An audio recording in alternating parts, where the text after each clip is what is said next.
Hello NEET aspirants, how you all? I hope you all are doing well.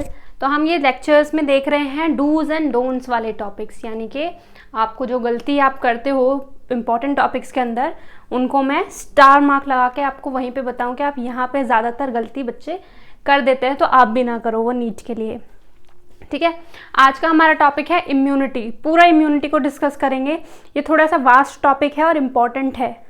आपकी NCERT के अंदर बहुत थोड़ा सा दे रखा है इम्यूनिटी के बारे में, लेकिन नीट के लिए वो थोड़ा सा काम नहीं आता है। तो जो थोड़ा सा जो 5% क्वेश्चंस होते हैं 80% के अलावा, अगर आपने मेरी नीट की स्ट्रैटेजी अभी तक नहीं देखी है तो प्लीज़ आप उसको देख लीजिए जाके, क्योंकि उसमें मैंने बताया कि 80% जो पेपर होता है आपका वो डायरेक्टली किस में से आता है, आपके एनसीईआरटी से आता है। ठीक है, फिर कुछ टॉपिक्स ऐसे होते हैं जो इम्पॉर्टेंट है लेकिन एनसीईआरटी में उनको इतना डीपली बताया नहीं है, लेकिन उनसे भी 5% जो एक्स्ट्रा जो क्वेश्चंस बनते हैं वो वहीं से बनते हैं। ठीक है, तो वाली वीडियो देख लीजिए जाके। और शुरू करते हैं टॉपिक इम्यूनिटी को।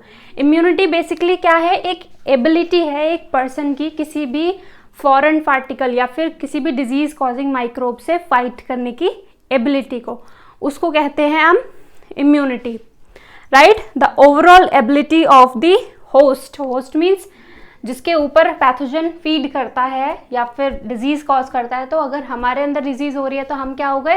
होस्ट हो गए। तो हमारी ही तो इम्यूनिटी चेक होगी, हमारी एबिलिटी, होस्ट की ability to fight the disease causing microbe, जो भी एंटर किया है पैथोजन उससे फाइट करने की एबिलिटी को ही हम इम्यूनिटी बोल देते हैं।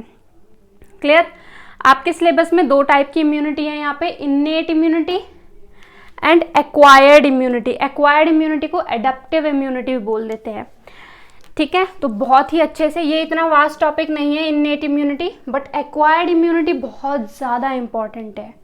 ठीक है, इन्नेट इम्यूनिटी पहले मैं पढ़ा देती हूँ आपको।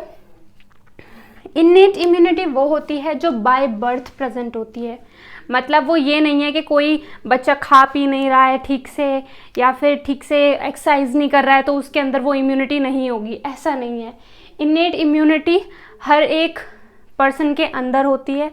ठीक है, कुछ बैरियर्स होते हैं एक टाइप के, क्योंकि स्किन एक टाइप का बैरियर है, ये भी एक टाइप का पैथोजन की एंट्री को रोकता है। ठीक है, तो ये भी ऐसी टाइप की इम्यूनिटी है जो हर किसी के अंदर प्रेजेंट होगी। ठीक है, नॉन स्पेसिफिक होती है। अब कोई पैथोजन अगर हमारी आईज में एंटर कर गया है या फिर कोई डस्ट पार्टिकल एंटर कर गया है तो हमारी जो आईज हैं वो तो दोनों चीज़ों को रोकेंगी। कोई एक चीज़ के लिए स्पेसिफिक तो नहीं है कि हाँ सिर्फ पैथोजन एंटर कर गया है तो उसी को रोकेंगी, या फिर डस्ट पार्टिकल एंटर कर गया है इसके अंदर उसी को रोकेंगी, ऐसा नहीं है। तो नॉन स्पेसिफिक होती हैं। ठीक है, जो भी इनके कांटेक्ट में आता है ये सबको रोकती हैं, चाहे वो कोई भी माइक्रो ऑर्गेनिज्म हो, कोई भी पैथोजन हो, कोई भी डस्ट पार्टिकल हो। ठीक है, कुछ भी हो। तो ये 4 टाइप की होती हैं आपकी, physical barriers, physiological barriers, cellular barriers and cytokinin barriers. इसमें जो लास्ट वाला है साइटोकाइनिन, ये थोड़ा सा ज़्यादा इंपॉर्टेंट क्वेश्चन है, क्योंकि उसमें एक ऐसी चीज़ लिखी हुई है जो एक इम्पॉर्टेंट फेवरेट सा क्वेश्चन बना देता है नीट के लिए। तो सब उसको भी डिस्कस करेंगे। पहले देख लेते हैं फिजिकल बैरियर। फिजिकल बैरियर यानी कि फिजिकली कोई ऐसी लेयर हो जो किसी की एंट्री को रोके आपकी बॉडी में, तो दैट इज़ योर स्किन। आपकी पूरी ही बॉडी स्किन से कवर्ड होती है, हेयर से कवर्ड होती है, राइट। तो स्किन क्या करती है? एक बैरियर क्रिएट करती है ताकि माइक्रो ऑर्गेनिज्म आपकी इंटरनल बॉडी के अंदर कांटेक्ट में ना आ पाए। ठीक है, इसीलिए बोलते हैं ना कि पर्सनल हाइजीन मेंटेन करके चलनी चाहिए अपनी बॉडी, रोज नहाना चाहिए। ठीक है, क्लीन रखनी चाहिए बॉडी। क्यों? क्योंकि स्किन जो है वो एक बैरियर का काम कर रही है। अगर उस पर कोई पैथोजन अगर आके चिपक गए हैं या फिर डस्ट पार्टिकल के थ्रू आपकी स्किन के अंदर है तो वो निकल जाएंगे। Clear? Next is mucus. Mucus एक स्लाइमी सा लिक्विड होता है, सेमी सॉलिड लिक्विड। वो सिक्रीट करता है कौन? डाइजेस्टिव ट्रैक आपका, respiratory tract and urogenital tract. ठीक है, ये तीनों ही ट्रैक आपके कोई भी माइक्रो ऑर्गेनिजम्स को किल करने के लिए ये म्यूकस सिक्रीट करते हैं। ठीक है, कभी कभी आपको गले में अगर कुछ डस्ट पार्टिकल फंस जाता है तो आप स्पूटम टाइप का आपको दिखता है ना, पर वो स्पूटम तो येलोइश होता है जो बीमारी के टाइम पे निकलता है, ठीक है, कफ एंड कोल्ड हो जाता है तब।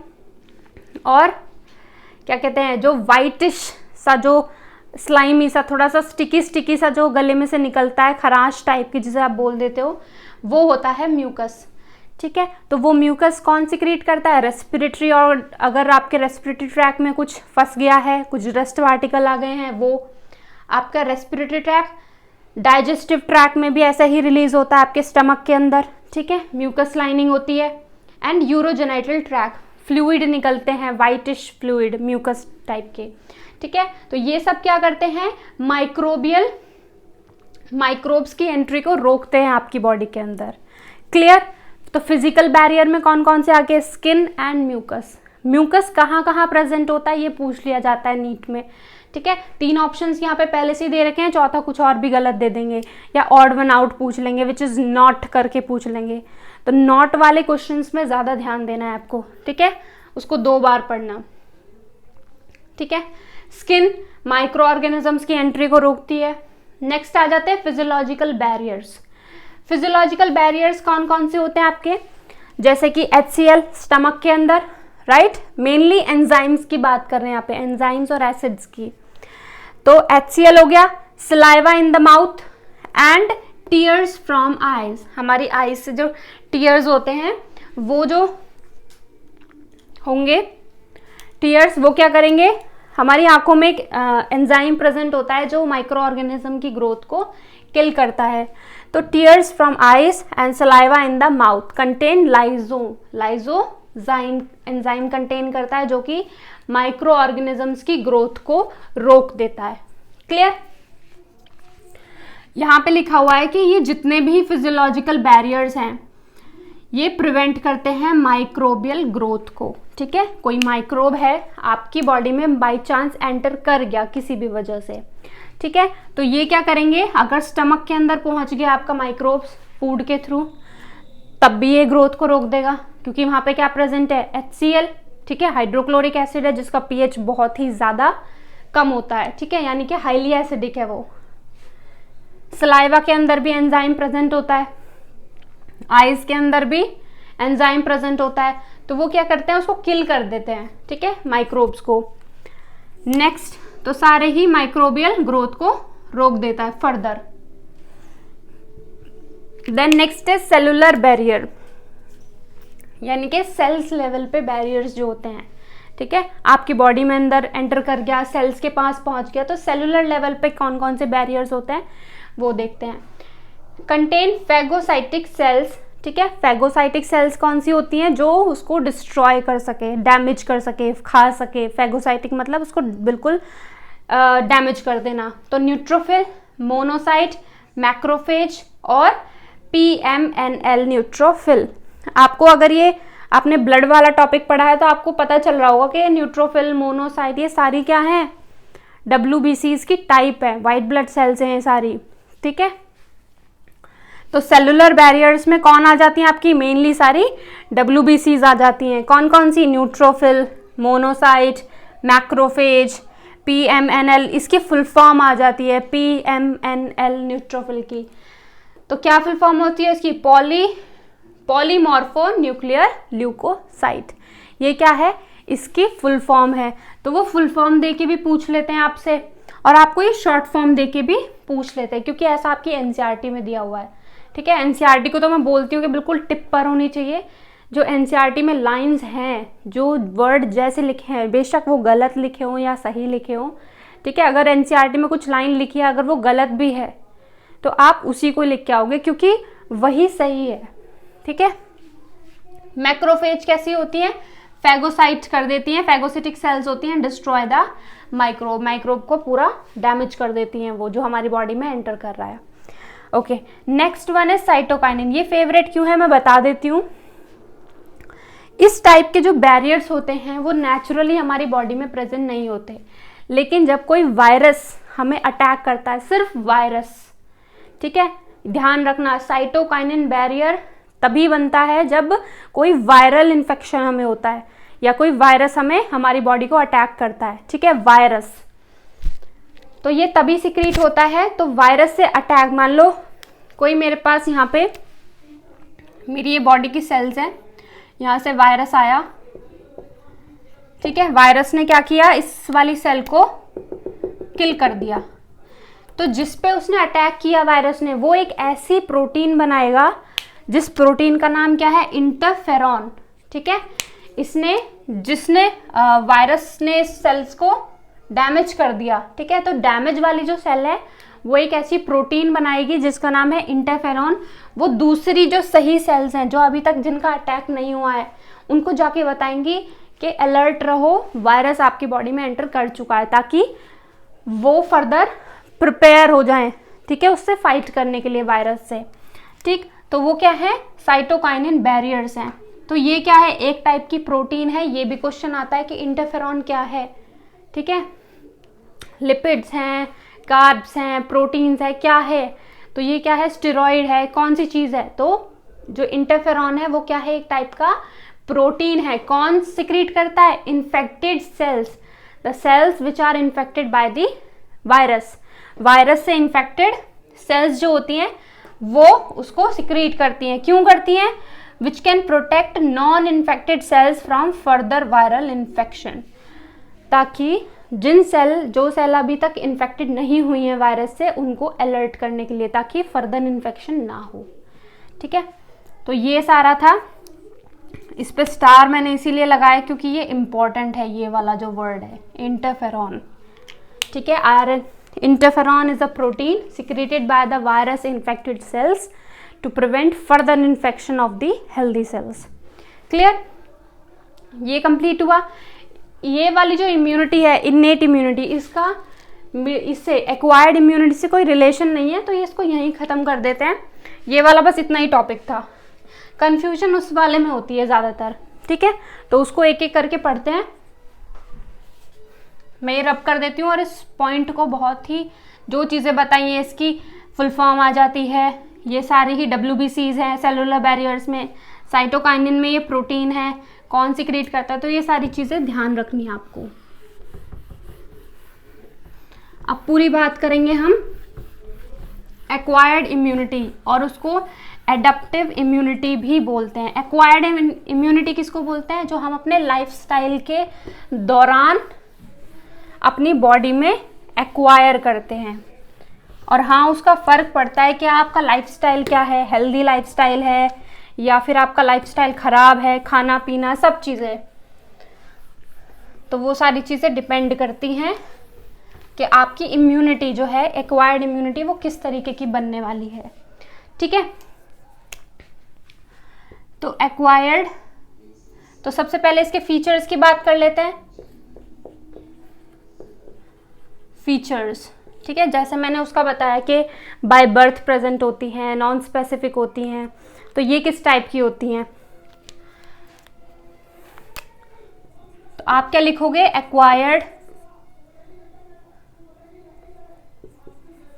Acquired during life time. Clear, acquired during life time. Specific कैसी होती है, स्पेसिफिक होती है, यानी कि अगर मान लो बहुत सारे पैथोजेंस हैं, मेरे पास ए पैथोजन है, यहाँ पे बी भी है, सी है, तो ये सब अलग अलग टाइप के क्या हैं, पैथोजेंस हैं, ठीक है। तो अलग अलग टाइप के पैथोजन है, तो इसके लिए जो इम्यूनिटी होगी वो अलग होगी, ठीक है। इसके लिए जो इम्यूनिटी होगी वो भी अलग होगी, थर्ड वाले के लिए अलग होगी। क्यों, क्योंकि ये अलग अलग ऑर्गेनिज्म है, ठीक है, अलग अलग पैथोजन है, तो अलग अलग टाइप की इम्यूनिटी होगी। अदरवाइज अगर सबके लिए सेम ही इम्यूनिटी होती तो कोरोना वायरस की वैक्सीनेशन की ज़रूरत ही नहीं पड़ती, ठीक है, क्योंकि हम पहले से ही बहुत सारी वैक्सीनेशन ले चुके हैं, बचपन से लेके आज तक बहुत सारी वैक्सीनेशन हमें लग चुकी है, टीबी की और निमोनिया की बहुत सारी लग चुकी है। तो अगर उन्हीं से काम चल जाता फिर तो ये क्या है, एक्वायर्ड में स्पेसिफिक है। क्लियर, ओके, नाउ समझ में आई ये चीज।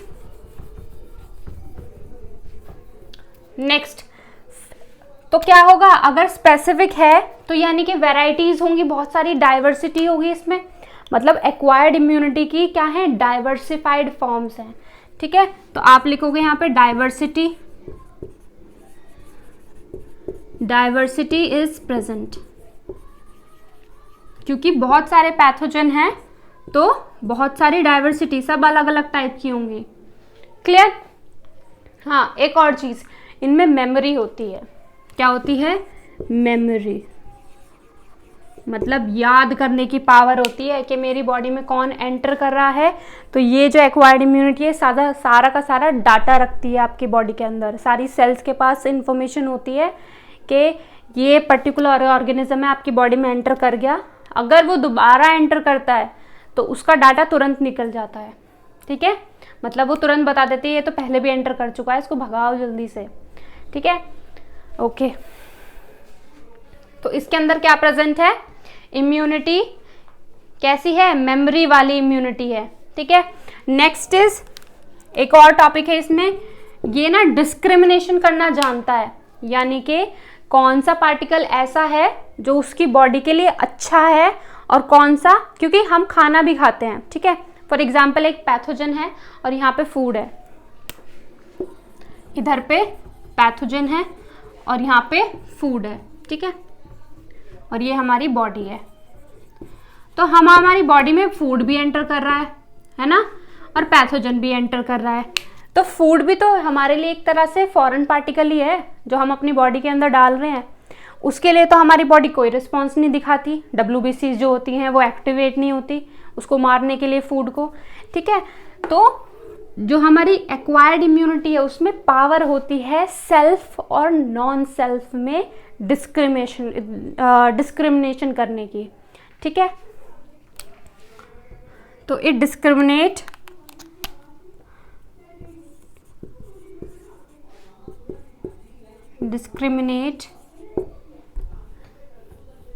Between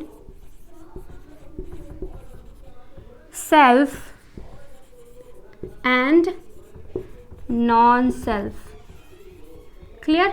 self and non self में क्या कर सकता है? डिस्क्रिमिनेशन कर सकता है, यानी कि बता सकता है कि कौन मेरी बॉडी के लिए फॉरेन पार्टिकल है और कौन नहीं है। ठीक है, ये वाली चीज हुई। अब आ जाता है इनके रिस्पॉन्स के ऊपर, बात कर लेते हैं। ठीक है, रिस्पॉन्सेज मतलब अगर ये इम्यूनिटी है तो किस तरह के रिस्पॉन्स दिखाती है आपकी बॉडी के अंदर। ठीक है, हाँ, एक और चीज, वहां पे एडाप्टिव इम्यूनिटी भी लिखा हुआ है। एडाप्टिव इम्यूनिटी और एक्वायर्ड इम्यूनिटी एक ही बात है। एडाप्टिव यानी कि जिस तरह से इन्वायरमेंट चेंज हो रहा है उसी की तरह हमारी बॉडी इम्यूनिटी भी अडॉप्ट कर रही है। ठीक है, पहले बीमारियां कम होती थी तो उसके अकॉर्डिंग इम्यूनिटी होती थी। आज के टाइम में बीमारियां बहुत ज़्यादा बढ़ गई हैं तो इम्यूनिटी भी बढ़ गई है। ठीक है, तो नेक्स्ट टॉपिक है हमारा इससे ही रिलेटेड, दैट इज रिस्पॉन्स। तो देखो, कोई भी अगर पैथोजन हमारी बॉडी के अंदर एंटर करता है तो दो तरह के रिस्पॉन्स होते हैं। एक तो जब वो पहली बार एंटर करता है आपकी बॉडी में, ठीक है, जैसे कि कोरोना वायरस पहले नहीं था, अब है वायरस। तो कोरोना वायरस जो है जब पहली बार किसी की बॉडी में एंटर किया तो कुछ और रिस्पॉन्स दिखाएगा, वो इंसान ठीक हो गया। ठीक है, दूसरी बार जब वो उस पर एनकाउंटर करेगा तो किस टाइप का रिस्पॉन्स दिखाएगा वो। ठीक है, तो उसी के बेसिस पे जो रिस्पॉन्स है वो दो टाइप के हैं यहाँ पे, primary response and secondary response. ठीक है, primary response and secondary response. तो पहले समझा देती हूँ, प्राइमरी रिस्पॉन्स ये कब होता है? व्हेन बॉडी इज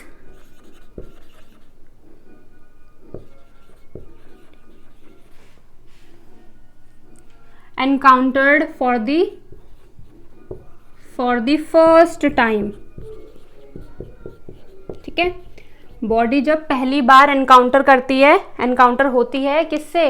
पैथोजन से, बाय पैथोजन। ठीक है, क्लियर? पैथोजन से जब पहली बार बॉडी एनकाउंटर होती है तब क्या होगा? जो रिस्पॉन्स इम्यूनिटी दिखाएगी वो रिस्पॉन्स कैसा होगा? प्राइमरी रिस्पॉन्स होगा। ठीक है, और ये कैसा रिस्पॉन्स होता है? Subsequent. Subsequent response, subsequent response. Clear? Subsequent मतलब उसके बाद वाला जितने भी रिस्पॉन्सेज होंगे, अटैक करेगा बॉडी में, ठीक है, तो वो सारे रिस्पॉन्स कैसे आएंगे? सब्सिक्वेंट। मतलब फर्स्ट एनकाउंटर के बाद जितने भी अगर अटैक करने की उसकी इच्छा होगी वायरस की या बैक्टीरिया की, किसी भी पैथोजन की, तो वो क्या हो जाएगा? सब्सिक्वेंट अटैक मानेंगे उसको, ठीक है, या फिर सब्सिक्वेंट अटैक के बाद जो रिस्पॉन्स आएगा that is subsequent response. Clear? Okay. जो फर्स्ट अटेम्प्ट में जो रिस्पॉन्स दिखाती है हमारी बॉडी, अब उसको पता नहीं होती कि आपकी बॉडी में ऐसा भी कोई पैथोजन एंटर कर सकता है, वायरस एंटर कर सकता है या बैक्टीरिया एंटर कर सकता है, तो स्टार्टिंग में ही वो कैसा रिस्पॉन्स दिखाती है? वीक, ठीक है, वीक रिस्पॉन्स, राइट। और ये कैसा होता है? बिल्कुल ही हाईली इंटेंसिफाइड रिस्पॉन्स,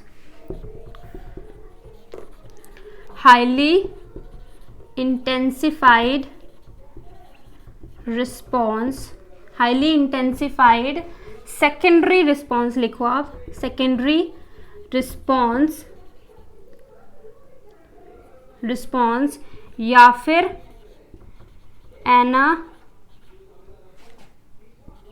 एनामनेस्टिक रिस्पॉन्स, ठीक है, एनामनेस्टिक रिस्पॉन्स। एनामनेस्टिक रिस्पॉन्स क्या होता है स्टूडेंट्स? मैंने बताया कि एनामनेस्टिक का मतलब होता है बहुत ही हाईली इंटेंसिफाइड, हाईली इंटेंसिफाइड जो रिस्पॉन्स होगा, मतलब बहुत ही फुर्ती वाला, जिसे कहेंगे फुर्ती होता है इसका मतलब। एनामनेस्टिक का मतलब बहुत ही फुर्ती वाला जो रिस्पॉन्स होगा कि आपकी बॉडी में अगर दूसरी बार कोई पैथोजन एंटर करता है तो आपकी बॉडी को पता भी नहीं चलेगा, और ये वाला जो रिस्पॉन्स होगा वो उसको किल भी कर देगा, ठीक है। फॉर एग्जाम्पल, अगर एक किसी को कोरोना वायरस से पहले ही अटैक कर चुका है और वो हील हो चुका है उससे, ठीक है, पहली बार में ही वो उससे फाइट करके ठीक हो गया इंसान, दूसरी बार जब कोरोना वायरस उसकी बॉडी में एंटर करेगा तो उसकी बॉडी को पता भी नहीं चलेगी और वो ठीक हो जाएगा। क्लियर? तो इसलिए कैसे कहते हैं इसको? हाईली। ये बहुत आता है ये वाला वर्ड, याद रखना, एनामनेस्टिक रिस्पॉन्स। अपने नीट एग्जाम के लिए, बोर्ड एग्जाम के लिए याद रखना ये वाला वर्ड, एनामनेस्टिक रिस्पॉन्स। थर्ड पॉइंट क्या हो सकता है? थर्ड पॉइंट क्या हो सकता है आपका इसमें? That is develop in more time, develop in more time, ठीक है, ज्यादा टाइम लेती है डेवलप करने में, क्योंकि पहली बार एनकाउंटर हुआ है तो कैसा टाइम लेगी? बहुत ही धीरे धीरे बनाएगी, कम टाइम लेगी बनाने के लिए, बहुत ज्यादा टाइम ले लेगी, ठीक है। और ये कैसा होगा? क्विकली बन जाती है, बहुत जल्दी एंटर किया और खत्म भी कर दिया उसको, ठीक है। तो फॉर्म क्विकली, ठीक है, बहुत ही जल्दी फॉर्म होती है, क्विकली डेवलप करती है। एग्जाम्पल अगर आप लिखना चाहो तो लिख लेना, इसका एग्जाम्पल है यहाँ पे IgG, और यहाँ पे इसका एग्जाम्पल है जो स्लो वाली है IgM, ठीक है। IgG जो होती है ये सबसे ज़्यादा होती है, क्योंकि हमारी लाइफ में एक ना एक पैथोजन से हम अपनी लाइफ टाइम में एनकाउंटर हो चुके हैं, ठीक है। जिस तरीके का हमारा लाइफस्टाइल होता है इंडियंस का, ज़्यादा कुछ हाइजीनिक नहीं होता है, बहुत ही कम होते हैं लोग जो बिल्कुल ही हर चीज़ को हाइजीनिक लेके चलते हैं, क्योंकि हमारे तो छोटे बच्चे होते हैं वो तो नीचे गिरी हुई चीज़ों को ही मुंह में डालते रहते हैं, तो सबसे ज़्यादा अबंडेंट ये वाली इम्यूनिटी ही होती है हमारे अंदर, ठीक है। मेमोरी वाला भी पॉइंट लिख लेना इसमें कि इसमें मेमोरी नहीं होती, क्योंकि पहला एनकाउंटर है, इसमें मेमोरी होती है आपकी। क्लियर? सेकेंडरी रिस्पॉन्स क्यों आता है? क्योंकि मैंने आपको इसमें लिखवा दिया फीचर्स में कि एक्वायर्ड इम्यूनिटी के पास आपकी मेमोरी स्टोर होती है किसी भी पैथोजन की, ठीक है। तो मेमोरी स्टोर होगी तो दोबारा दवाई बनाने में उसको टाइम नहीं लगेगा, या फिर किस टाइप की दवाई बनानी है ज़्यादा टाइम नहीं लगेगा उसको बनाने में, ठीक है। तो मेमोरी है इसलिए फास्ट होता है सेकेंडरी रिस्पॉन्स। अब इन रिस्पॉन्स दिखाने के लिए ये जो रिस्पॉन्स आ रहे हैं, दो सेल्स प्रेजेंट होती हैं हमारी बॉडी के अंदर, जिनको इम्यूनिटी सेल्स भी बोलते हैं। कौन सी होती हैं वो? B lymphocyte and T lymphocyte. ये जो रिस्पॉन्स दिखा रहे हैं, प्राइमरी रिस्पॉन्स और ये सेकेंडरी रिस्पॉन्स जो आ रहा है, ये रिस्पॉन्स किसकी वजह से आ रहा है, ठीक है, और वो ऐसी कौन सी दवाई बना रहे हैं। क्लियर? तो वो सारी चीजें देखते हैं इसमें। तो आपका ये जो रिस्पॉन्स दिखा रही हैं इम्यूनिटी सेल्स जो हैं, वो हैं आपकी B lymphocytes and T lymphocyte.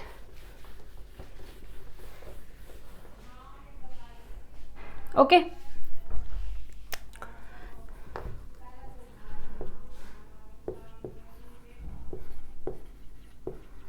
B lymphocytes and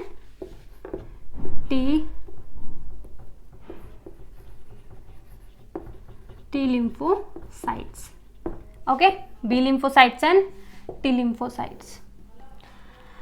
B lymphocytes वो होती हैं जो एक्चुअल में किसी पैथोजन के अगेंस्ट कोई दवाई बनाती हैं, ठीक है, दवाई बनाती है इन द सेंस कोई प्रोटीन बनाती है, और उस प्रोटीन को हम एंटीबॉडीज बोलते हैं। बोलते हैं ना, एंटीबॉडीज बन रही हैं बॉडी के अंदर, ठीक है, एंटीबॉडीज डेवलप हो गई हैं उसके अगेंस्ट, ठीक है। तो ये क्या करता है, it forms the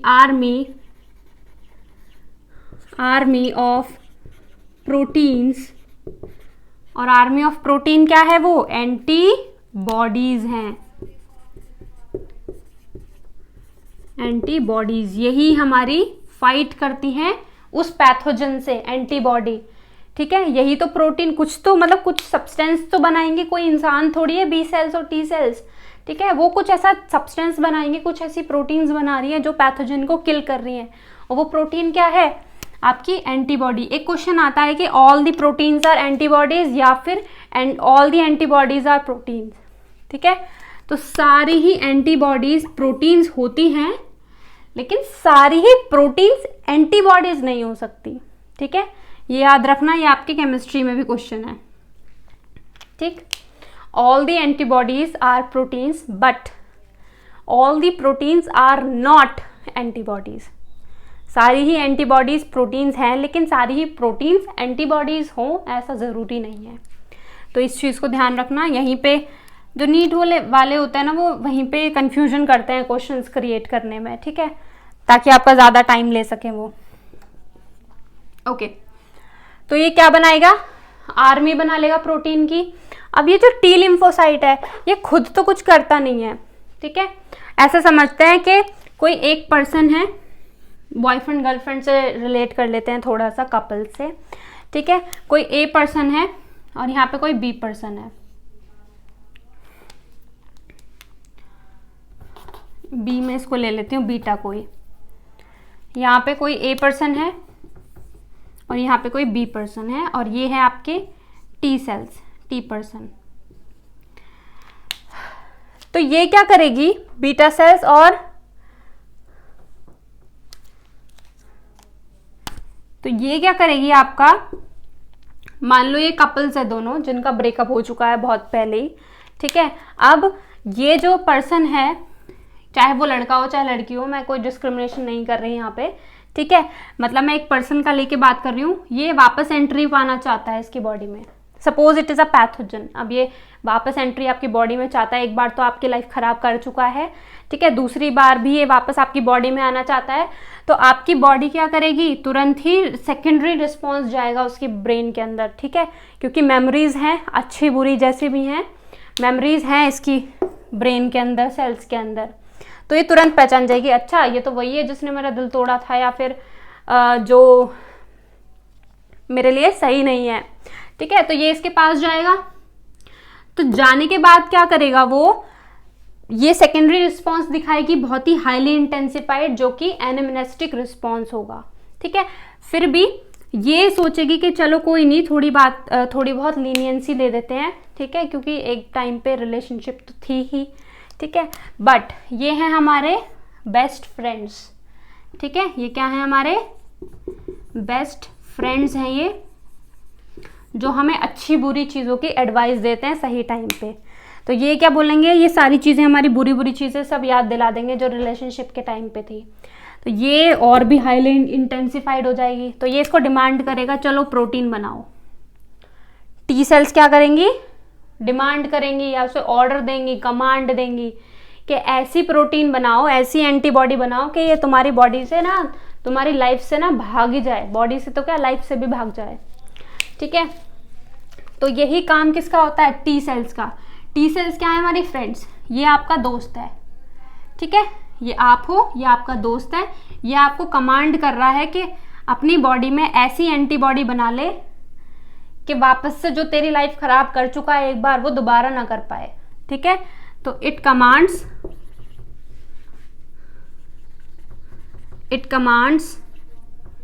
B cells to produce या to make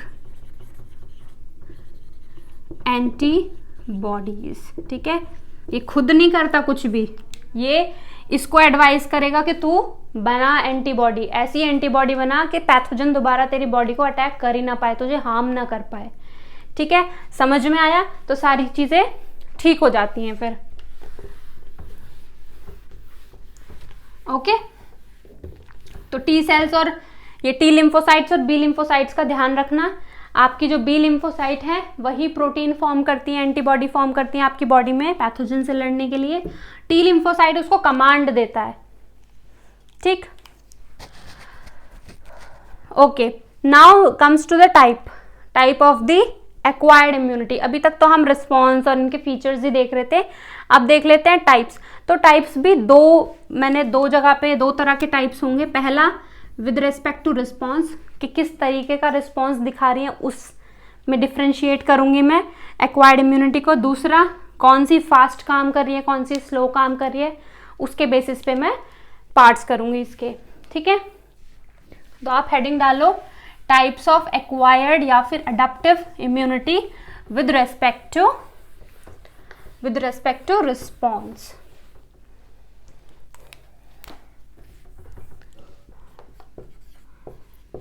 types of acquired immunity. ठीक है, विद रेस्पेक्ट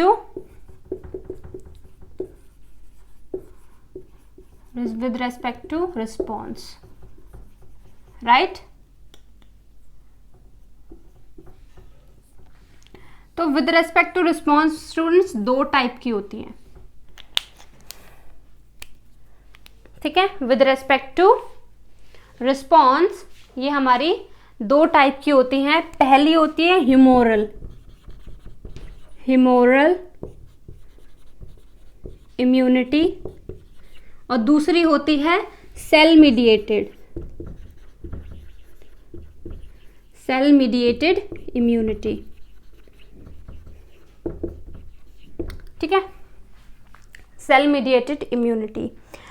ह्यूमोरल इम्यूनिटी वो होती है जो हमारी बीटा सेल्स बनाती हैं, यानी कि बी लिम्फोसाइट्स जो हैं वो क्या करती हैं, ह्यूमोरल इम्यूनिटी बनाती हैं। ठीक है, तो आप यहां पे लिखोगे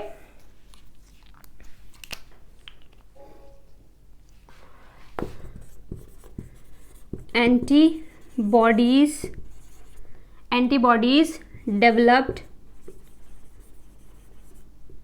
डेवलप्ड बाय बी लिम्फोसाइट्स। ठीक है, बी लिम्फोसाइट्स। और ये कैसी होंगी, antibodies developed by T lymphocytes. अब आप बोलोगे टी लिम्फोसाइट्स तो मैम आपने बताया कि वो तो एंटीबॉडी बनाता ही नहीं है, वो तो डिमांड करता है बी वाली सेल्स को कि तू बना भाई, मैं तो नहीं बना रहा। ठीक है, तो ये वाली जो इम्यूनिटी होती है सेल्फ मीडिएटेड इम्यूनिटी, ये स्पेशल केस में होती है। कब होती है, जब किसी की बॉडी में ऑर्गन ट्रांसप्लांटेशन होता है। फॉर एग्जाम्पल किसी का लिवर ट्रांसप्लांट हुआ है, किडनी ट्रांसप्लांट हुई है, ठीक है, हार्ट ट्रांसप्लांट हुआ है। तो जब कोई ऑर्गन ट्रांसप्लांटेशन होता है उसी टाइम पे ये वाली जो इम्यूनिटी है वो एक्टिवेट होती है। अदरवाइज आपकी बॉडी में सारी यही वाली इम्यूनिटी घूमती रहती है, ह्यूमोरल इम्यूनिटी, जो आपकी बीटा सेल्स बनाती रहती है, बी लिम्फोसाइट्स बनाती रहती हैं। ठीक है, टी लिम्फोसाइट्स कब होगी secreted? These antibodies are developed when organ transplantation takes place. ठीक है, तो क्या करेगी इसका भाई फॉरेन पार्टिकल है। अगर आपने फॉर एग्जांपल किसी ने डोनर ने ऑर्गन ट्रांसप्लांट किया है, किसी ने अपनी किडनी दे दी, ठीक है, आजकल तो वैसे किडनी आईफोन के लिए बेच रहे हैं लोग, ऐसे जोक्स अपार्ट, ठीक है, किसी ने किडनी दे दी, तो किडनी देने के बाद क्या होगा, आपकी बॉडी के लिए तो वो फॉरेन पार्टिकल ही है, क्योंकि आपने किसी और से ली है वो, राइट। तो किसी और से ली है तो आपकी बॉडी में ये वाली सेल मीडिएटेड इम्यूनिटी एक्टिवेट हो जाती है। ठीक है, तो वो क्या करेगी, बहुत सारी कोशिश करेगी कि उस जो डोनर ने जो अपना ऑर्गन दिया है उसको रिजेक्ट कर दे। आपकी बॉडी में जो फॉरेन ऑर्गन आ गया है, किसी ने ऑर्गन आपको दे दिया है, उसको पूरी तरह से रिजेक्ट करने की कोशिश करेगी। कौन सी immunity? Cell mediated immunity. Question कैसे बनता है इस पे? क्वेश्चन ये बनता है कि एक पर्सन है, उसको उसका ऑर्गन ट्रांसप्लांट हुआ है, ठीक है, थोड़े ही टाइम बाद क्या हुआ, उसने इम्यूनोसप्रेसेंट कुछ दवाई डॉक्टर ने दी होगी, वो लेनी छोड़ दी उसने, तो उसकी बॉडी ने उसको ऑर्गन को रिजेक्ट कर दिया। तो उसमें कौन सी इम्यूनिटी रिस्पॉन्सिबल है? तो एक्वायर्ड इम्यूनिटी भी हो सकता है वहाँ पे, इस तरह से भी नाम हो सकता है, एक्वायर्ड सेल मीडिएटेड इम्यूनिटी, पूरा नाम दे सकते हैं वो। ठीक है, आपको ऑप्शन बना देंगे, कुछ गलत बना देंगे, जैसे कि इन्नेट सेल मीडिएटेड इम्यूनिटी, तो इन्नेट वर्ड लगा दिया, लेकिन सेल मीडिएटेड भी लग रहा है साथ में, तो आप सोचोगे कि सेल मीडिएटेड तो है, टिक लगा दो उस पर, या फिर कंफ्यूजन क्रिएट करेगा। तो वो ऐसे भी दे सकता है, एक्वायर्ड सेल मीडिएटेड इम्यूनिटी बिल्कुल करेक्ट ऑप्शन है। ठीक है, अगर ऑप्शन में दोनों चीज लिखी है, सेल मीडिएटेड इम्यूनिटी और लिखा हुआ है एक्वायर्ड सेल मीडिएटेड इम्यूनिटी, तो दूसरा वाला ऑप्शन ज्यादा करेक्ट है। ठीक है, बिल्कुल स्पेसिफिक है कि हाँ इसी की बात कर रहे हैं। Secondly, adaptive cell mediated immunity के नाम से भी दे सकता है, पूरा एक लंबा चौड़ा नाम बना देंगे इसका, इजी ना करके। तो क्या रिस्पॉन्सिबल, किस चीज के लिए रिस्पॉन्सिबल होती है? अगर कोई ऑर्गन ट्रांसप्लांट हुआ है तो उसका रिजेक्शन करने के लिए इंपॉर्टेंट होती है। तो इट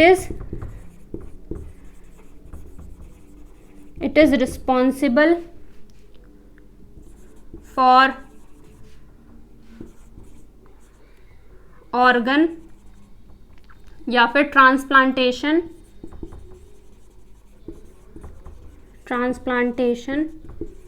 रिजेक्शन। तो ऑर्गन ट्रांसप्लांटेशन रिजेक्शन के लिए रिस्पॉन्सिबल है। ठीक है, आपके रिजेक्ट कर सकती है बॉडी किसी भी ऑर्गन को, अगर आपकी बॉडी में, तो जब भी कोई ऑर्गन देता है अपना, ठीक है, जब भी ट्रांसप्लांटेशन होता है तो डॉक्टर उसको दवाई लिख के देता है एक, ठीक है, ताकि वो इस वाली इम्यूनिटी को सप्रेस कर सके। ठीक है, क्योंकि अगर ये दब के नहीं रहेगी तो वो रिजेक्ट कर देगा। ठीक है, ट्रांसप्लांटेशन रिजेक्ट हो जाएगा, किडनी रिजेक्ट हो जाएगी, सपोर्ट ही नहीं करेगी। तो डॉक्टर क्या करता है, ऐसी दवाई देता है कि ये वाली जो इम्यूनिटी है, सेल मीडिएटेड इम्यूनिटी, ये थोड़ी सी दब के रहे। ठीक है, ज़्यादा एक्टिवेट ना हो, क्योंकि एक्टिवेट हो गई तो वो ऑर्गन रिजेक्ट कर देगी। तो कौन सी दवाई देता है, ये वाला पार्ट लिखा आपने, तो आप यहां पे लिखोगे साइक्लोस्पोरिन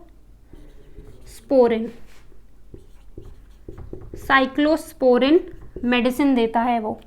साइक्लोस्पोरिन ऐसी मेडिसिन है, क्या है ये, एक बहुत ही अच्छा गुड इम्यूनोसप्रेसेंट एजेंट। क्या है?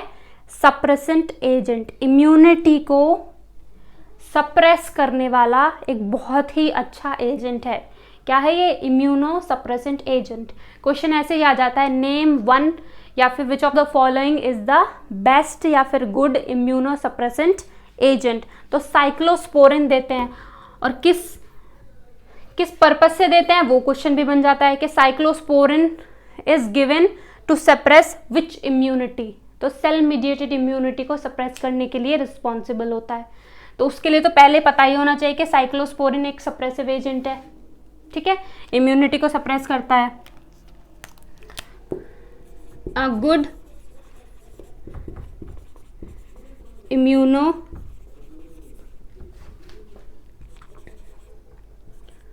suppressant agent.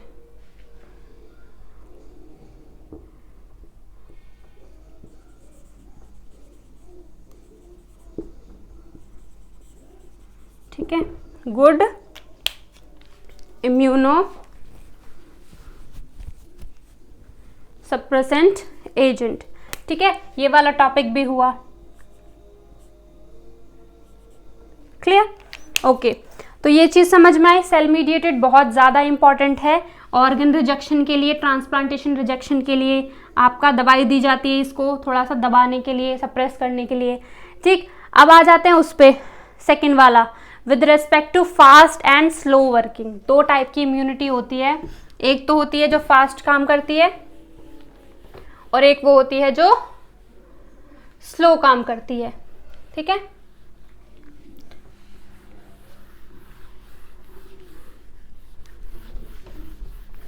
ये वीडियो लेक्चर ही देख के चले जाओ, इससे रिलेटेड जो क्वेश्चन है वो मैं आपको बता ही दे रही हूँ कि किस तरीके से आ जाते हैं, वही बहुत है।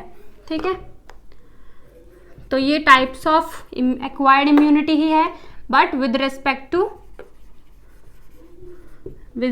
To fast and slow working.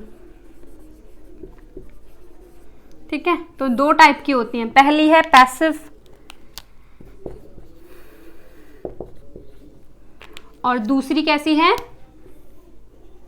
Active. ठीक है, पैसिव इम्यूनिटी और एक्टिव इम्यूनिटी। ठीक है, आपको इन दोनों से ये तो पता चल रहा है ना कि ये बॉडी ऐसी है कि आपकी बॉडी के अंदर ही बन रही हैं। ठीक है, राइट। पैसिव इम्यूनिटी जो है वो आपको ये पता चल रहा है, पैसिव वाली जो होंगी वो ये बताएंगी कि आप ऐसी इम्यूनिटी को बाहर से ले रहे हो, बॉडी के कहाँ से ले रहे हो, बाहर से ले रहे हो। एक्टिव वाली इम्यूनिटी वो है जो आपकी बॉडी के अंदर बन रही है। ठीक है, तो पैसिव में भी दो आ जाएंगे, नेचुरल और आर्टिफिशियल।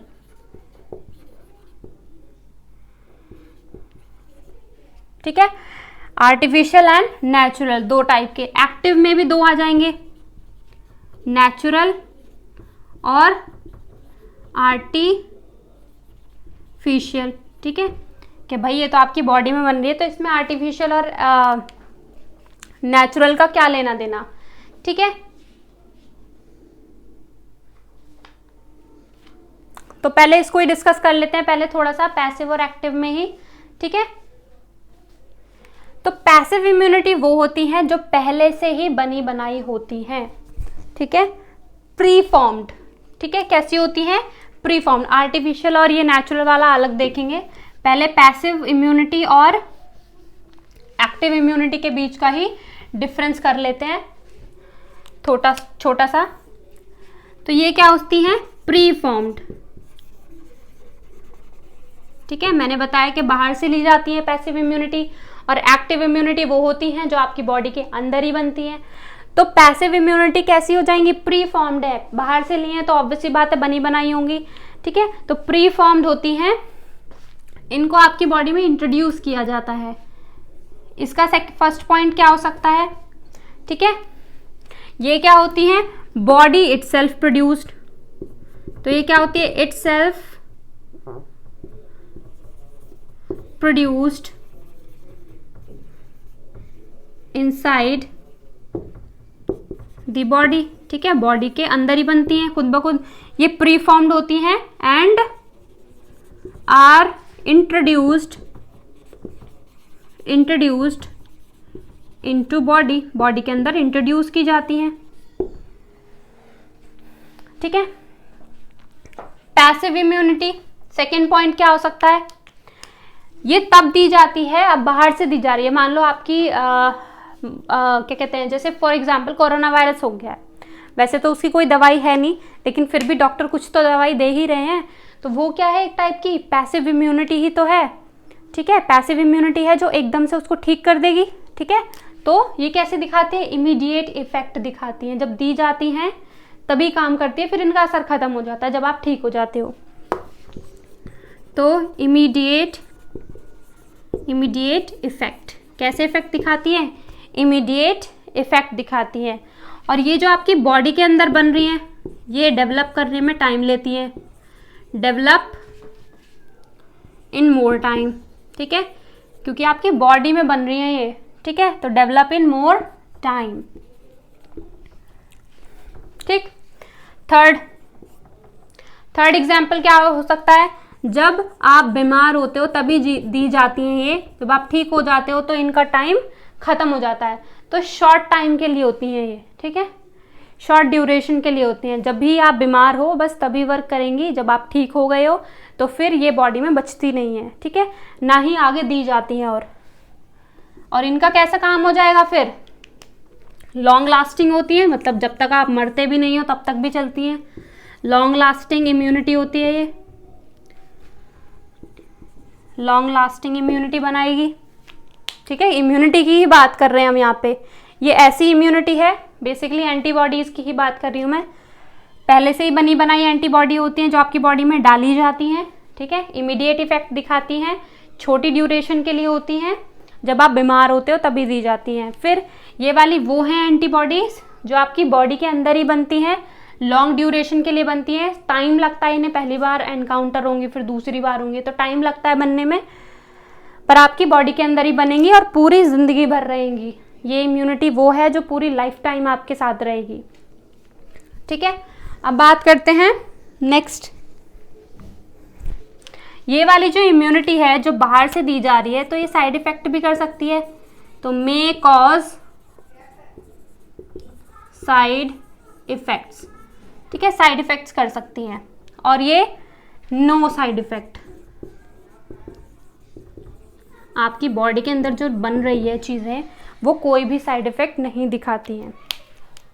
तो ये था इनका डिफरेंस। अब आ जाते हैं इनके आर्टिफिशियल और नेचुरल वाली चीजों पे, ठीक है। लिख लिया ये सारी चीजें, शैल आई रब? ऑलराइट, वीडियो को पॉज करके लिख लिया करो।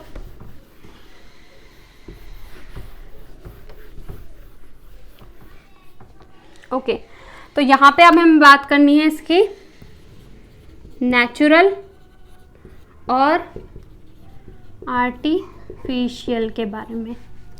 हियर ऑल्सो नेचुरल, बहुत ध्यान से देखना अब इस टॉपिक को, क्वेश्चन नाम कैसे बनाता है वो ऑप्शन में ये देखना, what I am writing, artificial, ठीक है, नेचुरल है ना आर्टिफिशियल। बेसिक आइडिया याद रखना कि पैसिव तो वही हैं जो बाहर से दी जाती हैं, ठीक है, बाहर से बना के तब आपकी बॉडी में दी जाती हैं। अब वो नेचुरली बना के दे, नेचुरल सोर्स से हमें बना के दे, या फिर आर्टिफिशियली दे, लेबोरेटरी में बनाई हुई कुछ दवाई दें, तो वो वाली चीजें हो गई।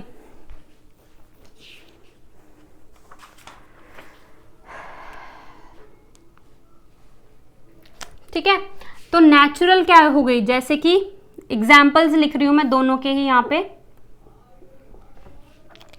नेचुरल में जैसे आपका एग्जाम्पल हो गया कोलेस्ट्रम,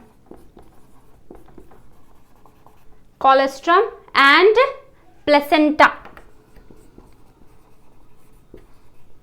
प्लेसेंटा, कोलेस्ट्रम। कोलेस्ट्रम क्या होता है, इनिशियल डेज में जब फीडिंग कराती है मदर पार्चुरेशन के बाद, तो कोलेस्ट्रम क्या है, इनिशियल मिल्क जो होता है वो होता है, ठीक है। कौन सी एंटीबॉडी प्रेजेंट होती है उसके अंदर, IgA, है ना, IgA प्रेजेंट होती है। और प्लेसेंटा के अंदर क्या होती है, IgG प्रेजेंट होती है। स्टूडेंट्स याद रखना ये दोनों टॉपिक्स को। तो ये क्या है, नेचुरल है, पैसिव ही तो है, हमें बाहर से मिल रहा है ना, हमारी बॉडी तो नहीं बना रही, तो पैसिव भी हो गई, ठीक है। हमारी मदर एक नेचुरल लिविंग ऑर्गेनिज्म है जिसके अंदर वो कोलेस्ट्रम बन रहा है, मिल्क बन रहा है, प्लेसेंटा है उसके अंदर, तो वो क्या है, नेचुरली मेरी मदर की बॉडी में बन रहा है मेरे लिए, ठीक है।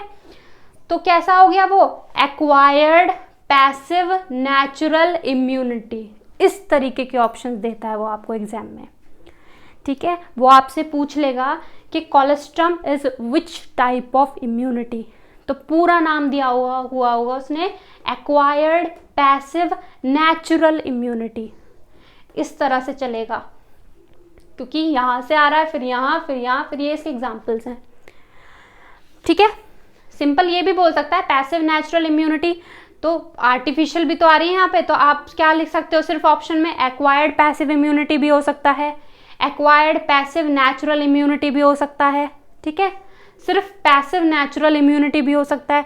तो ये नेचुरल वाला जो वर्ड है ना, आर्टिफिशियल और नेचुरल जो मैंने लगवाया, ये इसको भी ध्यान में रख के ऑप्शंस करना, पढ़ना, ठीक है। क्योंकि मैं अपने पर्सनल एक्सपीरियंस से बता रही हूँ, इम्यूनिटी के टॉपिक से मैंने बहुत सारे क्वेश्चंस ऐसे हैं जो गलत किए थे अपने टाइम पर, बोर्ड्स के टाइम पर, नीट के टाइम पे, तो इसलिए मैं बता रही हूँ कि क्वेश्चंस किस तरीके से आते हैं। इसलिए मैंने ये बिल्कुल आर्टिफिशियल और नेचुरल को बिल्कुल अलग अलग करके सेपरेट पढ़ाया, और ऑप्शंस भी उसी तरीके से बता रही हूँ मैं आपको। अब अगर वो आपसे ऑप्शन में पूछे which of the following is the acquired passive artificial immunity, तो इस उसके एग्जाम्पल्स क्या दोगे आप? वेनम, एंटी वेनम देते हैं, है ना, सांप काट लेता है तो उस टाइम पे क्या देते हो उसको? एंटी वेनम,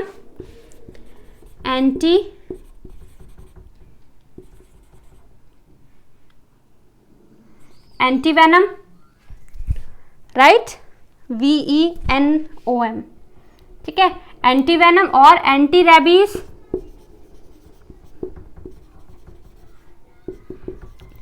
रेबीज, कुत्ता जब काट लेता है पागल कुत्ता तो रेबीज हो जाती है ना, तो एंटी रेबीज दी जाती है। तो वो एंटी रेबीज और एंटी वेनम क्या है? एक्वायर्ड पैसिव आर्टिफिशियल इम्यूनिटी, ठीक है। उसके एग्जाम्पल हैं ये एंटी वेनम और ये, क्योंकि ये बाहर से प्रिपेयर हो रहे हैं आर्टिफिशियली, लैब में इनके इंजेक्शंस लगते हैं, और वो हमें अपनी मदर से मिल रहे हैं, बिल्कुल नेचुरल मदर की बॉडी में बन रहे हैं, तो उनके साइड इफेक्ट कुछ नहीं होंगे, इनके हो सकते हैं, ठीक है। अब आ जाता है इस पे, इसमें भी दोनों चीजें हैं, आर्टिफिशियल भी है और नेचुरल भी है। तो एक्टिव की मैंने ओवरऑल आइडिया तो ये पता है ना कि एक्टिव वो होती है कि जो हमारी बॉडी के अंदर, इसमें देखो पैसिव में इन दोनों में से नेचुरल और आर्टिफिशियल दोनों ही हमारी बॉडी में नहीं बन रही है, मेरी बॉडी में तो नहीं बन रही है, ठीक है।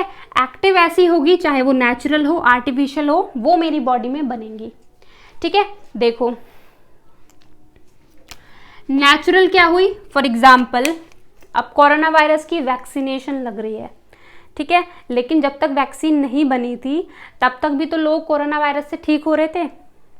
तो जो लोग ठीक हो रहे थे, ठीक है, उनमें क्या होता है, उनकी बॉडी नेचुरली ही एंटीबॉडी बना लेती है, राइट। इम्यूनिटी तो होती है ना, बाकी ओवरऑल इम्यूनिटी तो बॉडी के अंदर होती ही है ना, तो वो उसको प्रोटेक्ट कर रही है, WBCs जो है वो फाइट कर रही है उसके लिए। तो आप लिख सकते हो रिकवरिंग फ्रॉम कोरोना वायरस, या फिर आप चिकन पॉक्स भी लिख सकते हो, चिकन पॉक्स। चिकन पॉक्स तो सबके ही हुए हैं, कभी ना कभी तो चिकन पॉक्स हुए हैं, नहीं हुए तो बहुत अच्छी बात है। तो एक बार चिकन पॉक्स होने के बाद दोबारा क्यों नहीं चिकन पॉक्स होते? मेरे एक बार चिकन पॉक्स हुए हैं बचपन में कभी, उसके बाद मेरे आज तक चिकन पॉक्स नहीं हुआ। क्यों? क्योंकि मेरी बॉडी ने एक बार उससे फाइट कर ली चिकन पॉक्स से, मैं ठीक हो गई। उसके बाद मेरी बॉडी के अंदर एक्टिव नेचुरल इम्यूनिटी प्रेजेंट है, एक्वायर्ड जिसके पास मेमोरी है। एक्वायर्ड इम्यूनिटी के पास क्या होती है? मेमोरी होती है। तो मेरी बॉडी में नेचुरली प्रोड्यूस हो गई है। अब आर्टिफिशियल क्या होती हैं? आर्टिफिशियल होती है वैक्सीनेशन। कोरोना वायरस की वैक्सीनेशन लग रही है, तो वैक्सीनेशन क्या होती है स्टूडेंट्स? वैक्सीन क्या होती है? एक्चुअल में वही ऑर्गेनिज्म आपकी बॉडी में एटेन्यूएटेड या फिर डिसआर्म करके डाला जाता है ताकि वो आपकी बॉडी को ज़्यादा हार्म ना कर पाए, लेकिन आपकी बॉडी उसके अगेंस्ट एंटीबॉडी बना ले। तो यहाँ पे आर्टिफिशियल का एग्जाम्पल क्या हो जाएगा? वैक्सीनेशन। वैक्सीनेशन, मैं ये टॉपिक वैक्सीनेशन अभी कराऊंगी अच्छी तरीके से, ठीक है। तो ये बहुत ही ज़्यादा, मैं कहूँगी कि ये बहुत ही इम्पॉर्टेंट है, इम्पॉर्टेंट टॉपिक है, बहुत ज़्यादा वाला। क्लियर? ओके, तो ये सब समझ में आया। अब मैं पर्टिकुलरली वैक्सीन के बारे में बता रही हूँ, जो कि क्या है, एक्वायर्ड एक्टिव आर्टिफिशियल इम्यूनिटी। ठीक है, क्योंकि आपको सिर्फ वैक्सीन लगाई जाती है, इम्यूनिटी आपकी बॉडी के अंदर ही बनेगी। ठीक है, बाहर से इंजेक्शन दिया जा रहा है, लेकिन वो वायरस या बैक्टीरिया ही आपकी बॉडी में एंटर कराया जा रहा है, पैथोजन, उसके अगेंस्ट जो एंटीबॉडी बन रही है वो आपकी बॉडी के अंदर ही बनती है। वैक्सीनेशन, वैक्सीनेशन क्या होता है, और उससे पहले बताओ वैक्सीन क्या होती है। ठीक है, वैक्सीन ही बताओ पहले इसमें। वैक्सीन, वैक्सीन क्या है, वो इंजेक्शन है छोटा सा, ठीक है, जो दिया जाता है इंजेक्शन, मतलब भर के, सिरिंज में भर के। तो वैक्सीन क्या है एक्चुअली में, इट इज द वीकेंड और डिसआर्म्ड या फिर attenuated pathogen, attenuated pathogen, और भी लिख सकते हो attenuated के बाद भी बहुत सारे वर्ड आप यूज कर सकते हो इसके लिए। Neutralised,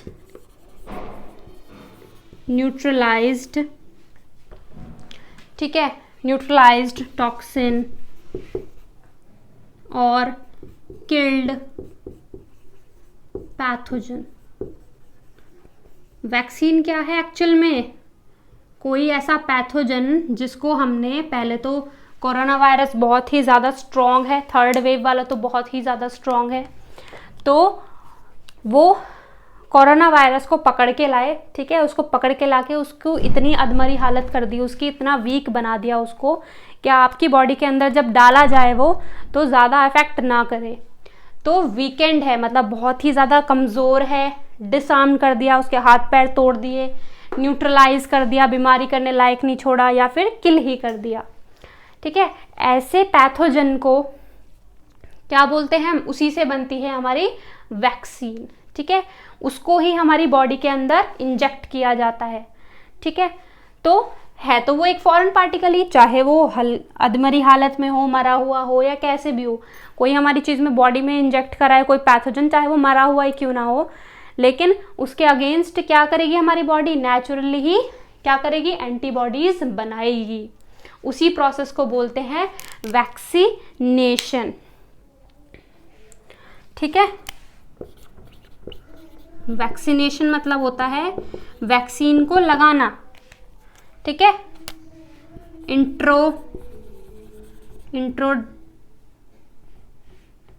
introduction of vaccine into body. Vaccine को यानी कि इसी पैथोजेंस को आपकी बॉडी में इंट्रोड्यूस करने के प्रोसेस को ही वैक्सीनेशन बोलते हैं। ठीक है, और इम्यूनाइजेशन किसको बोलते हैं फिर,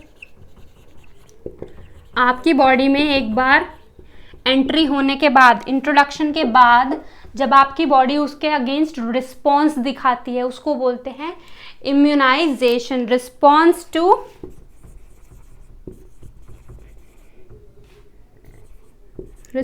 टू वैक्सीन। वैक्सीन यानी कि मरे हुए पैथोजन के अगेंस्ट जो रिस्पॉन्स दिखाती है आपकी बॉडी, उसको क्या बोलते हैं, इम्यूनाइजेशन। ठीक है, क्वेश्चन आ जाता है कि पहली जो एंटीबॉडी थी, पहली जो वैक्सीन थी, वो किसके अगेंस्ट बनी थी। ठीक है, तो मैं यहाँ पे बता देती हूँ। फर्स्ट वैक्सीन,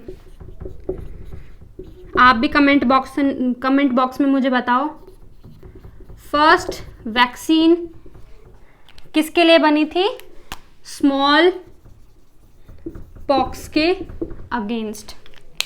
ठीक है, किसने बनाई थी, एडवर्ड जेनर ने, बाय एडवर्ड जेनर। ठीक है, एडवर्ड जेनर ने बनाई थी इसकी, जिनको फादर ऑफ इम्यूनोलॉजी भी बोला जाता है, फादर ऑफ इम्यूनोलॉजी। ठीक है, फादर ऑफ इम्यूनोलॉजी बोला जाता है किसको? एडवर्ड जेनर को। कौन सी फर्स्ट वैक्सीन बनाई थी अगेंस्ट स्मॉल पॉक्स? ठीक है, कमेंट सेक्शन में मुझे बताओ कि कौन सी ऐसी बीमारी है जो कम्प्लीटली, पोलियो के अलावा और कौन सी बीमारी है जो कम्प्लीटली इरेडिकेट हो चुकी है इंडिया से। ठीक है, स्मॉल पॉक्स है या चिकन पॉक्स है, वो आप मुझे बताओ। कन्फ्यूजन रहती है स्टूडेंट्स को, इसमें भूल जाते हैं क्योंकि। ठीक है, ये सारी चीज़ें रही हैं। ये था आपका पूरा वैक्सीनेशन का, पूरा वैक्सीनेशन मैंने आपको अच्छे से करा दिया। आई होप आप एक भी क्वेश्चन इससे गलत नहीं करके आओगे, क्योंकि क्वेश्चन कंफर्म है, आना ही आना है इम्यूनिटी से, तो क्योंकि ये फेवरेट टॉपिक है और एनसीईआरटी में इतनी अच्छी तरह से नहीं समझाया गया है। एक और छोटा सा टॉपिक बचा है जो एक्वायर्ड इम्यूनिटी से थोड़ा अलग है। ठीक है, इससे कोई रिलेशन नहीं है उसका। Auto immune disease. ठीक है, ऑटो इम्यून डिजीजेस, जैसे वर्ड से ही पता चल रहा है, auto immune disease. Auto means self, immune system, disease मतलब इम्यून सिस्टम अपने ही इम्यून सिस्टम को डैमेज करने लगे, अपनी ही बॉडी को डैमेज करने लगे, वो कौन सी डिजीज हो जाती है? Auto immune disorder. ठीक है, या फिर ऑटो इम्यून डिजीज, जब इम्यून सिस्टम अपनी ही बॉडी को डैमेज करने लग जाए, अपने ही इम्यून सिस्टम को डैमेज करना शुरू कर दे। तो आप लिखोगे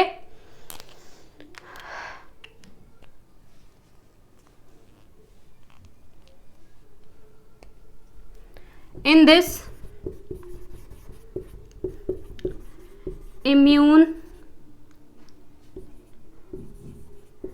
immune system start destroying itself।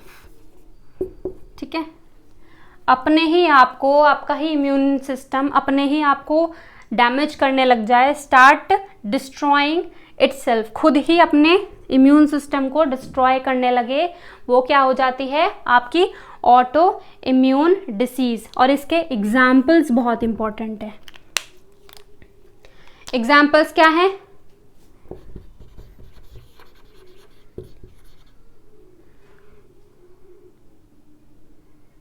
Myasthenia gravis.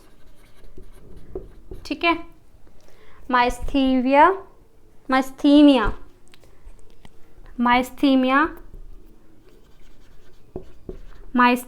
Gravis पहली बीमारी है। दूसरी है रूमेटॉइड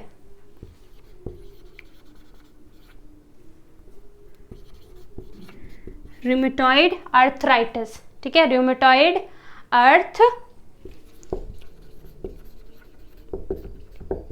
अर्थराइटिस। ठीक है, रूमेटॉइड अर्थराइटिस और माइस्थीनिया ग्रेविस, ये दोनों ऐसी बीमारी हैं, ऑटो इम्यून डिसऑर्डर्स हैं ये, जो कि जिसमें अपने आप ही इम्यून सिस्टम खुद को ही डैमेज करना शुरू कर देता है। तो this is all about the immunity से पक्का 1 से 2 क्वेश्चन आपके नीट में और बोर्ड में आते ही आते हैं। तो ये बहुत ही ज़्यादा इंपॉर्टेंट क्वेश्चन बन रहा है, क्योंकि 1 क्वेश्चन या 2 क्वेश्चन आपके 4 मार्क्स कैरी करते हैं नीट के लिए। ठीक है, 4 मार्क्स बहुत बड़ी चीज़ होती है। ठीक, जिस पे सिलेक्शन रुक जाता है, 1 मार्क्स पे भी रुक जाता है। तो ये टॉपिक बहुत अच्छी तरीके से मेरी तरफ से बिल्कुल क्लियर हो चुका है। आई होप ये क्वेश्चन में आप एक भी गलती नहीं करोगे। अगर आप अभी तक आपने चैनल को सब्सक्राइब नहीं किया है तो प्लीज़ मेरे चैनल को सब्सक्राइब कर दीजिए, ताकि मैं ऐसे ही डूज और डोंट्स वाले मेथड्स आपको बताती रहूँ, कहाँ पे आप गलती करते हैं स्टूडेंट्स, कहाँ पे नहीं, ज़्यादा ध्यान देने की ज़रूरत है। और वीडियो पसंद आई तो give a thumbs up, share कीजिए अपने फ्रेंड्स के साथ जितना कर सकते हैं। And all the best for your NEET 21। Bye bye.